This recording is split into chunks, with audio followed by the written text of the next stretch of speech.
about histogram, frequency polygon and frequency curve.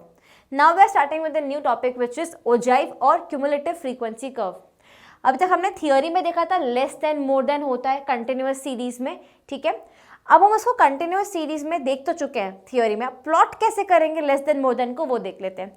So in the next slide the curve obtained by representing a cumulative frequency distribution on a graph is known as cumulative frequency curve. Of course, पहले आपके पास frequency दी होगी, फिर आप उसको cumulative frequency में convert करोगे, you will get a new frequency and then you will plot it. So it will be known as cumulative frequency curve or ogive. There are two types of frequency curve that we are going to see here, less than ogive and more than ogive. Now moving on to the next slide which is less than ogive. सबसे पहले example देख लेते हैं. From the following distribution you are given the marks of 100 students in a college, draw a less than ogive curve. सबसे पहले आपको क्या करना है, मार्क्स मतलब आप क्लास इंटरवल्स दिए हुए हैं 0 to 5, 5 to 10, 10 to 15, 15 to 20, 20 to 25, 25 to 30, 30 to 35 and 35 to 40. That means आपके क्लास इंटरवल्स क्या है, इक्वल है. आपको सामने फ्रीक्वेंसी भी गिवन है 4, 6, 10, 10, 25, 22, 18 एंड 5. टोटल करोगे तो क्या आएगा, 100 आएगा. टोटल करने की ज़रूरत नहीं, आपको पता है total. Keep the total in your mind. अब क्या करोगे, सबसे पहले हम कंस्ट्रक्ट करेंगे less than and number of students. मतलब सबसे पहले आपको ये टेबल कंस्ट्रक्ट करनी है. अब टेबल में सबसे पहले हम क्या लिखने वाले हैं, देखो लेस देन 5. हमारी जो अपर क्लास है वो हम यहाँ पे नोट डाउन करेंगे, दैट इज लेस देन 5. तो कितने बच्चों ने लेस देन 5 स्कोर किया है, तो फर्स्ट क्लास में है 4 स्टूडेंट्स, तो यहाँ पे आप क्या लिखोगे 4. Moving on to next. अब देखो लेस देन 10, अगेन आपकी अपर क्लास यहाँ पे आ जाएगी, ठीक है. तो लेस देन 10, यहाँ पे क्या होगा, दोनों क्लासेस का टोटल दैट इज 4 + 6, क्योंकि ये बच्चे भी लेस देन 10 में ही आएंगे. लेस देन 5 है तो ऑफकोर्स लेस देन 10 स्कोर किया होगा ना. कोई स्टूडेंट है उसने 4 मार्क्स स्कोर किए हैं तो मतलब वो लेस देन 5 में भी आया. अगर मैं बोलती हूँ लेस देन 10 तो भी उसने 4 मार्क्स स्कोर किए ना, तो वो लेस देन 10 वाली क्लास में भी आएगा. That means 4 + 6 will give you 10. Total क्या हो जाएगा 10. नेक्स्ट विल बी अगेन आपका लेस देन 15. अपर क्लास कहाँ पे आ जाएगी, यहाँ पे. नाउ लुक हियर, टोटल क्या था 10, यहाँ पे क्या आ जाएगा, अगेन 10 है तो 10 + 10 क्या हो जाएगा 20. अगेन वो 4 मार्क्स वाला जो बच्चा है वो लेस देन 15 में भी आएगा ना, तो यहाँ पे भी हम टोटल करेंगे ना, तो 10 + 10 क्या हो जाएगा 20.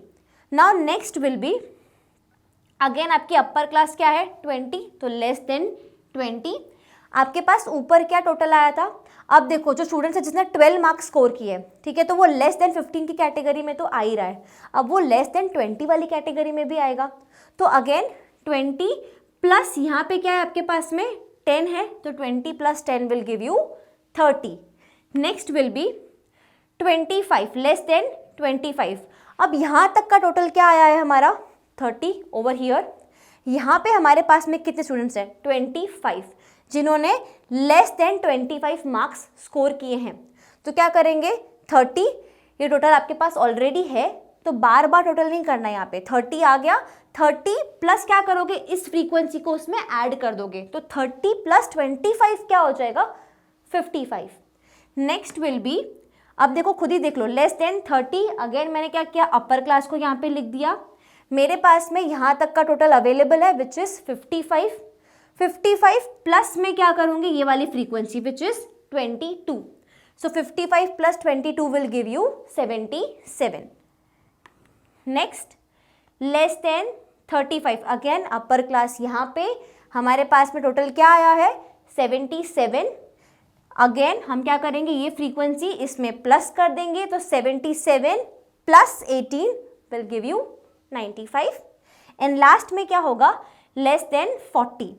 दैट मीन्स सारे बच्चे आ जाएंगे ना लेस देन 40 में. कोई भी 40 मार्क्स स्कोर नहीं किया, दैट मीन्स सारे क्या है लेस देन 40 वाली कैटेगरी में है. तो अगेन लास्ट में क्या हो जाएगा 95 + 5, तो टोटल क्या आ जाएगा आपका 100. मैंने आपको स्टार्टिंग में क्या बोला था, हमें टोटल माइंड में रखना है 100. अगर आपका टोटल गलत आ रहा है दैट मीन्स आपने कुछ तो गलती की है, दैट मीन्स आपने प्लस करने में कुछ गलती की है. अब एक और बार रिवाइज करेंगे. सबसे पहले आपके पास में क्या थे, क्लास इंटरवल्स दिए हुए थे. आपके पास में नंबर ऑफ स्टूडेंट्स थे, फ्रीक्वेंसी आपकी गिवन थी, हम क्या फॉर्म कर रहे हैं, लेस देन ओजाइव फॉर्म कर रहे हैं। तो हम क्या करेंगे, लेस देन 5 मतलब अपर क्लास हमारी यहाँ पे आ जाएगी, क्योंकि हम लेस देन वाला ग्राफ प्लॉट करने वाले हैं, तो हमें क्यूमुलेटिव फ्रीक्वेंसी भी लेस देन वाली निकालनी है। अब देखो लेस देन 5 में कितने स्टूडेंट्स हैं, 4 स्टूडेंट्स हैं। सिमिलरली नेक्स्ट क्लास के लिए क्या हो जाएगा, लेस देन 10 हो जाएगा। तो लेस देन 10 में आप क्या करोगे, मैंने आपको बताया 4 + 6 that will give you 10। Again less than 15, so less than 15 में हम क्या करेंगे, तीनों का टोटल लिखेंगे, 4 + 6 10, 10 + 10 20। One more time less than 20, तो लेस देन 20 में क्या करोगे, सबका टोटल यहाँ तक, ठीक है। तो 10 10 10, तो क्या हो जाएगा 30। अगेन यहाँ पे लेस देन 25, यहाँ तक क्या था टोटल आपका 30 था। नाउ 30 + 25 तो क्या हो जाएगा 55। अगेन लेस देन 30, हमें 30 तक का टोटल हमें मिल गया था विच वॉज 55। हमें क्या करना है, we will add the next frequency which is 22, तो क्या हो जाएगा टोटल 77। अगेन लेस देन 35, 77 आपका टोटल आ गया है। Till here you have the total, यहाँ तक की जो फ्रीक्वेंसी थी मैंने प्लस कर दी है। नाउ 22 + 18 क्या आ जाएगा 95। At the end less than 40, मेरी अपर क्लास यहाँ पे आ जाएगी। नाउ 95 + 5 क्या आ जाएगा 100। टोटल आपका यही आना चाहिए जो ऊपर गिवन है आपके पास में क्वेश्चन में। अब देखो न्यू फ्रीक्वेंसीज आ गई है, अब हम ग्राफ प्लॉट करेंगे।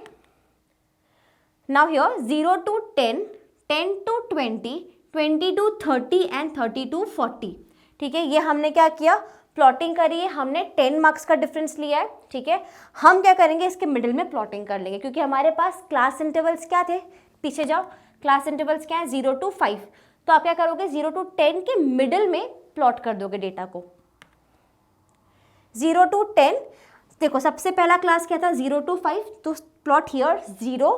देन आपके पास में फर्स्ट फ्रीक्वेंसी क्या आई थी न्यू वाली, विच वॉज 4। लेस देन 5 में कितने स्टूडेंट्स हैं 4, सो आप क्या प्लॉट करोगे यहाँ पे 4। नेक्स्ट लेस देन 10, तो कितने स्टूडेंट्स हैं यहाँ पे 10, क्योंकि हम टोटल जो न्यू फ्रीक्वेंसी है वही हम प्लॉट करेंगे। ये आपके पास में थी, ये आपकी पुरानी फ्रीक्वेंसी हो गई है। This is your cumulative frequency. So when you plot cumulative frequency तभी तो क्यूमुलेटिव फ्रीक्वेंसी का कर्व बनेगा। तो हम सिर्फ यही फ्रीक्वेंसी पे कॉन्सेंट्रेट करेंगे और इसी को हम प्लॉट करेंगे। देखो 10 पे हमने कितने स्टूडेंट्स प्लॉट किए 10, ठीक है। मेरा यहाँ का डिफरेंस भी ध्यान रखना है आपको, 0 to 25 के बीच में 10 is lying over here. Next is less than 15, how many students 20। तो देखो less than 15 that means middle में आएगा 10 और 20 के, और कितने स्टूडेंट्स होंगे यहाँ पे 20। तो लेस देन 15 पे मैंने क्या मार्क किया 20 स्टूडेंट्स। नेक्स्ट लेस देन 20, कितने स्टूडेंट्स हैं 30। अब देखो लेस देन 20 पे मैंने क्या मार्क किया 30 स्टूडेंट्स। 25 से थोड़ा सा ज़्यादा हो जाएगा 30 स्टूडेंट्स, तो देखो यहाँ पे हम लोग मार्क करेंगे 30।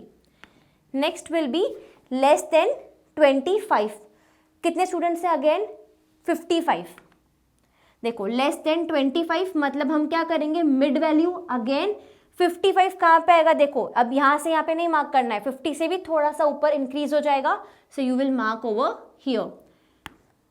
Next less than 30, frequency is 77। देखो 30 है आपके पास में, फ्रीक्वेंसी क्या है 77, दैट मीन्स 75 से थोड़ा सा ऊपर जाओगे तो 77 यहाँ पे मार्क कर सकते हो। लास्ट यहाँ पे क्या है less than 35 which is 95, frequency क्या है इसकी 95। तो देखो 35 अगेन कहाँ पे, it is lying in between 30 and 40, so here mid value यहाँ पे जाएगी एंड यहाँ पे आप क्या मार्क करोगे 95, 100 से थोड़ा सा कम। और लास्ट में हमारे पास क्या था लेस देन 40 में 100 था, बिकॉज हमारा टोटल क्या आया था 100। सो this is how you will plot a less than ogive cumulative frequency curve.